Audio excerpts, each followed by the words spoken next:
So about 2.5 years ago, I packed up my two sons, all our belongings, and we moved from the suburbs of Chicago to Winston-Salem, North Carolina. So in this video, I wanted to talk about some things that I really wish I knew before I moved here that nobody told me. If you stick around to the end, you're gonna see one that kind of got me in a little trouble. It's kind of cute, but I'll explain in a minute.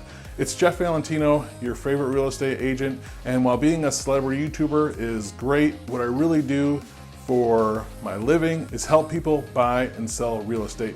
If that's you, please reach out. I'd love to help. All right, so the first thing that was kind of annoying that I wish I knew before I moved here was the vehicle situation, and a couple different things from a couple different people came up. So the first thing is that you get your license and your license plates in two totally different spots. I didn't think about this at first. Where I came from, you did get them at the same spots, but then a couple other people mentioned it to me like that was just kind of odd. And now that I thought about it, I guess it kind of is. So here what you do is you go to the DMV, you get your license, you do all that stuff, but then you go to a totally separate location. The second thing about vehicles, and that I really noticed, and that many people brought to my attention too, is vehicles in North Carolina are subject to property tax, meaning a property tax just like your house will be. You have to pay that every year on your cars based on their value and the tax amount within the county that you reside. You pay them both at the same, you pay your registration and vehicle tax at the same time to one place that's collected by the state on behalf of the county for that. And like I said, I didn't know about it. I made a cost of living video that I should update when I first moved here, and I didn't know that was in there. I commented on how inexpensive it was to have your license. It was like $30 for 7 years or something like that, something really low. What I didn't know is that I have to pay property tax on my car every year. It's not a life-changing amount, but it is an amount that it's not cheap either. So it's kind of annoying, but anyway, I'll link below a website where you can go to. It's a property tax estimator that the state provides, where you can type in some information and you can see what that amount will be each year. For me, for about a $30,000 car in Forsyth County, it's about $380 a year. So again, it's not like life-changing, but it's definitely not nothing either to pay every year, so now you know. The next thing that I didn't know, and I really should have, as many times I visited here, I guess. Well, if you've watched the videos before, you know I like visiting wineries and going to vineyards and kind of hanging out and things like that. I promise I don't have a problem, but I do sell real estate, so sometimes, you know, you gotta unwind. But the state in North Carolina, so all the liquor stores here are owned and run by the state. Meaning you can get beer or wine from a grocery store or from a wine shop or something like that, but if it's any of the higher proof stuff, you gotta go to what's called an ABC store. All those stores are owned by the state of North Carolina, and they're all run by the state. And I've noticed a few different things in my couple years of living here about that. I like to have a bourbon every now and then, or a vodka lemonade when it's really hot in the summertime. And going to these ABC stores, I've noticed that, one, the prices are about $1 or $2 more per bottle on most things than I was used to paying in Illinois, which was surprising. But also, those places are closed on Sunday.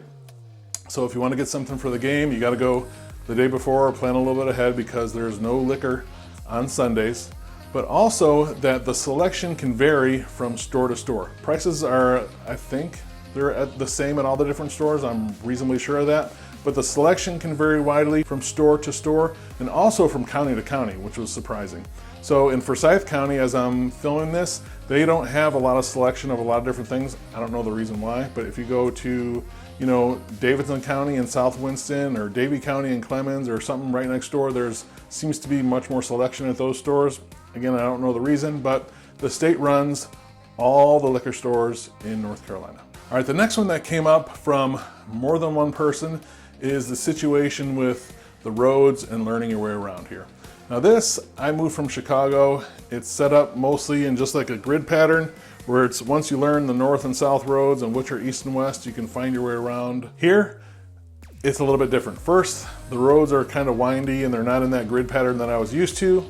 And second, they can kind of change names from here to there for no apparent reason that I figured out yet. So you got to get used to using your GPS. The way the roads are laid out don't always make a lot of sense. And I've heard this from a couple other people too. And actually some clients that moved from Texas shout out to Chris and Tammy. They mentioned that there's so much greenery and it's so lush around here, it can almost be disorienting where it just looks all very similar as you're driving around. So again, just get used to using your GPS until you really get to learn your way around, because at least for me and some of my clients, the road situation here doesn't have a lot of organization or system that I can figure out. All right, and the other thing, and the one that kind of got me in trouble a little bit, and it's kind of cute at the same time, is just, it's not annoying. The pace here is slower. You know, welcome to the South, right? When I first got here, I was not ready for that. I've grown to really like it and really got used to it, but it's a little bit slower. There's not a big sense of urgency like in Chicagoland where I came from, where it's like now for everything. It is slower. It's like sometimes I'm just like, all right, let's go. And people are wanting to talk and be together and have conversations and just things I wasn't used to. Or I can see sometimes where I'm just too animated or too excited and I'm just like kind of blowing them away a little bit. They're like almost kind of recoiling a little bit just because of my presence was a little, you know, extra, I guess. So I've had to learn to just dial that back a little bit and appreciate for what it is. The other thing that's kind of nice is people are so friendly here. They're so conversational. They want to just see how you're doing, and they don't want to just chit chat like I was used to, like, hey, how's the weather? How you doing? Hi thing. They'll stop and have a conversation with you. And I wasn't that type of person. That took me some time to get used to.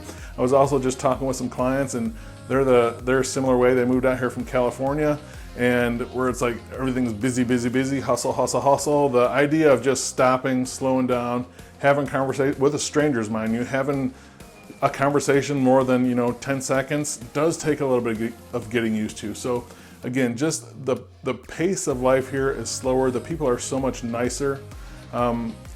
More than one person has commented to me on how people will go out of their way to be nice. I was actually visiting some clients last night, and she told a story about how a dog ran out in the street and traffic on both sides stopped so the owner can come out and get the dog, and people were getting out of their cars to try to help. And overall, I mean, it's just a really sweet, nice thing, but something where I moved from that just probably wouldn't have happened of.